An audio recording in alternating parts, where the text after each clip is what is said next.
رب زدني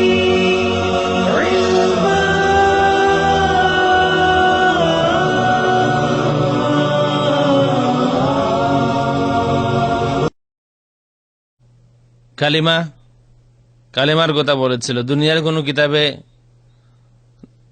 কি আছে যে আল্লাহ রসুল সাল্লাল্লাহু আলাইহি ওয়া আলিহি ওয়াসাল্লাম বলেছেন লা ইলাহা ইল্লাল্লাহু মুহাম্মাদুর রাসূলুল্লাহ? লা ইলাহা, তারপর মুহাম্মাদুর রাসূলুল্লাহ বলছেন লা ইলাহা ইল্লাল্লাহ। বল বল। এই জায়গায় যারা আছেন আলেম ওলামা হাজি গাজী অনেক লোক আছে, আমার বিশ্বাস।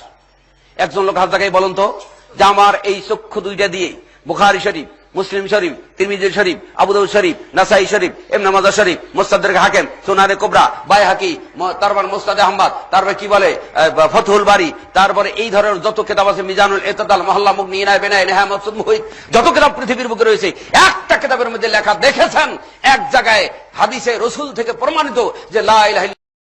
رب زدني علما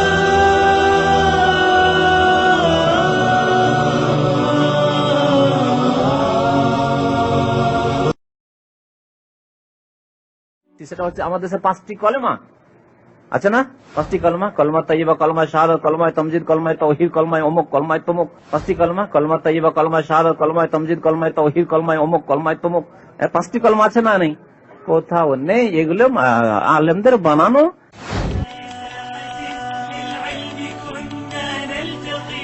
والحب والإخلاص زاد قلوبنا نمضي نور اليقين ونرتقي بمنى الفلاح وتاج أخلاقنا نسعى إلى طلب العلوم. الحمد لله رب العالمين والصلاة والسلام على سيد الأنبياء والمرسلين وعلى آله وصحبه أجمعين ومن تبعهم بإحسان إلى يوم الدين. أما بعد فأعوذ بالله من الشيطان الرجيم. بسم الله الرحمن الرحيم. يا أيها الذين آمنوا اتقوا الله وقولوا قولا سديدا. وقال تعالى ولا تقف ما ليس لك به علم. وقال رسول الله صلى الله عليه وسلم لا يؤمن أحدكم حتى أكون أحب إليه من والده وولده والناس أجمعين.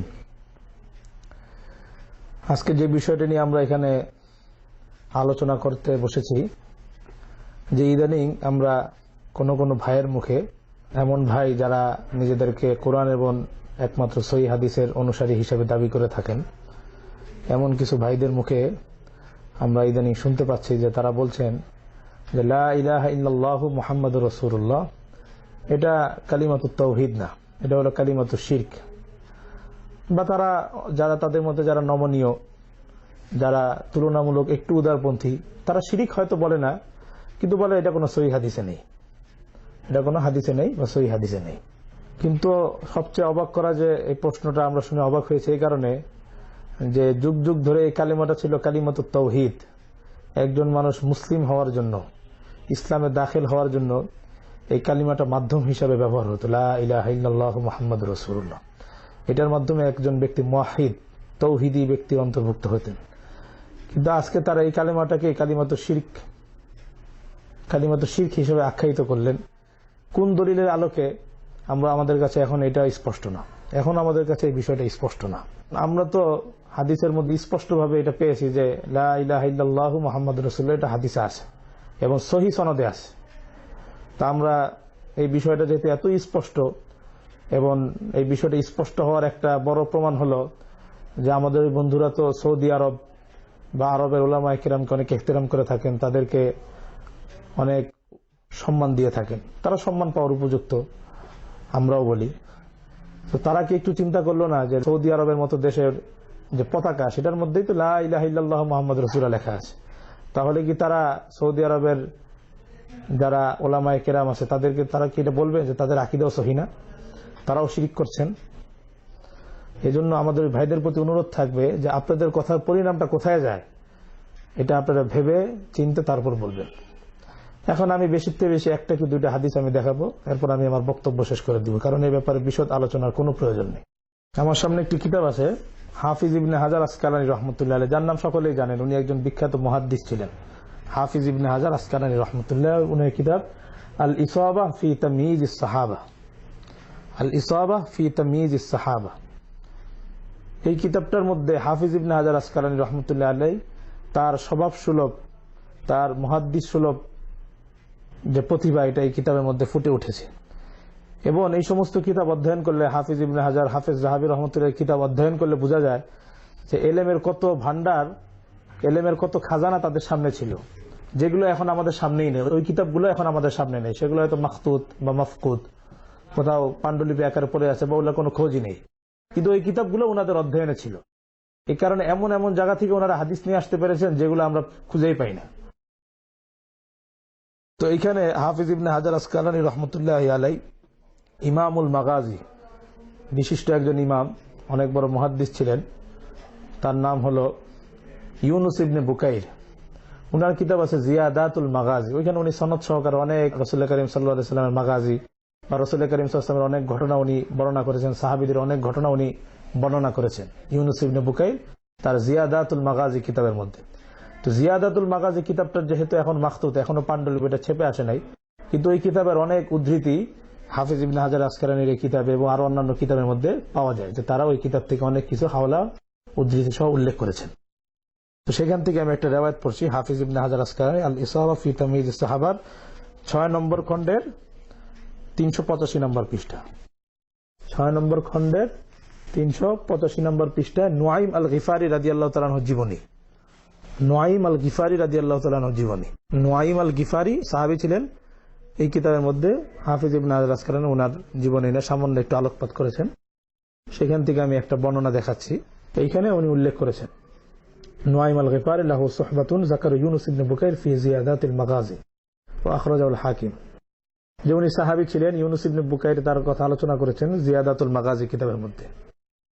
ওয়া আখরাজাহুল হাকিম, এবং হাকিম ওই হাদিস রিওয়ায়াত করেছেন। কি সনদ? সনদটা আমি পড়ি। মিন তারিক ইউনুস, এই হাকিম মুহাদ্দিস যে হাকিম রহমতুল্লাহ, উনি ইউনুস ইবনে বুকাইরের সূত্রে এই হাদিসটা উনি এনেছেন।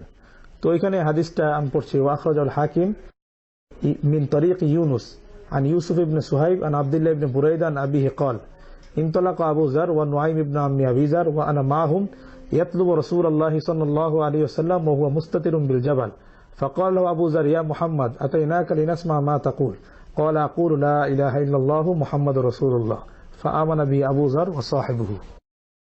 এখানে পুরো রিওয়ায়াতটা ইউনুস ইবনে বুকাইরের কিতাব থেকে হাফিজ ইবনে হাজার আসকালানী রাহমাতুল্লাহ নিয়ে এসেছেন, জিয়াদাতুল মাগাজি। ইউনুস ইবনে বুকাইর তার কিতাবে আন ইউসুফ ইবনে সুহাইব থেকে, তিনি আন আব্দুল্লাহ ইবনে বুরাইদা, তিনি আব্দুল্লাহ ইবনে বুরাইদা থেকে, তিনি তার পিতা হযরত বুরাইদা রাদিয়াল্লাহু তাআলা আনহু। আব্দুল্লাহ ইবনে বুরাইদা উনি হযরত বুরাইদা রাদিয়াল্লাহু তাআলা আনহুর পুত্র আব্দুল্লাহ। উনি ওনার পিতা হযরত বুরাইদা রাদিয়াল্লাহু তাআলা থেকে বর্ণনা করেন যে হযরত বুরাইদা রাদিয়াল্লাহু তাআলা বলেন, ইনতালাকা আবু যার ওয়া নুআইম ইবনে আম্মি আবি যার ওয়া আনা মাহুম ইয়াতলুবু রাসূলুল্লাহি সাল্লাল্লাহু আলাইহি ওয়াসাল্লাম। যে হযরত আবু যার রাদিয়াল্লাহু তাআলা আনহু এবং আবু যার রাদিয়াল্লাহু তাআলা আনহু চাচাতো ভাই নুআইম আল গিফারি এবং আমি, মানে হযরত বুরাইদা বলছেন আমি একসাথে বের হলাম। কি জন্য? ইয়াতলুবু রাসূলুল্লাহি সাল্লাল্লাহু আলাইহি ওয়াসাল্লাম, রাসূল করিম সাল্লাল্লাহু আলাইহি ওয়াসাল্লামের সন্ধানে। ওয়া হুয়া মুস্তাতিরুন বিল জাবাল, ওই সময় রাসূল করিম সাল্লাল্লাহু আলাইহি ওয়াসাল্লাম একটা পাহাড়ে আত্মগোপন করেছিলেন, কাফেরদের থেকে একটা পাহাড়ে আত্মগোপন করেছিলেন। ফাকাল লাহু আবু যার, তখন হযরত আবু যার রাদিয়াল্লাহু তাআলা আনহু তাকে বললেন, ইয়া মুহাম্মদ, হে মুহাম্মদ, আতাইনাকা লিনাসমা মা তাকুল, আমরা এসেছি তোমার কাছে, তুমি কি বলো সেটা শোনার জন্য। তোমার দাওয়াত কি, তুমি কি দাওয়াত নিয়ে এসেছো সেটা শোনার জন্য আমরা এসেছি। তারা শুনতে পেয়েছিলেন যে মুহাম্মদ নামে একজন ব্যক্তি বের হয়েছে, সে নতুন নতুন কিছু কথা প্রচার করছে। তো এই 3 জন বের হয়েছে রাসূল করিম সাল্লাল্লাহু আলাইহি ওয়াসাল্লামের সাথে দেখা করার জন্য। তখন রাসূল করিম সাল্লাল্লাহু আলাইহি ওয়াসাল্লাম পাহাড়ে আত্মগোপন করেছিলেন। তো এসে বললেন যে হে মুহাম্মদ, তুমি কি বলো সেটা শোনার জন্য আমরা এসেছি।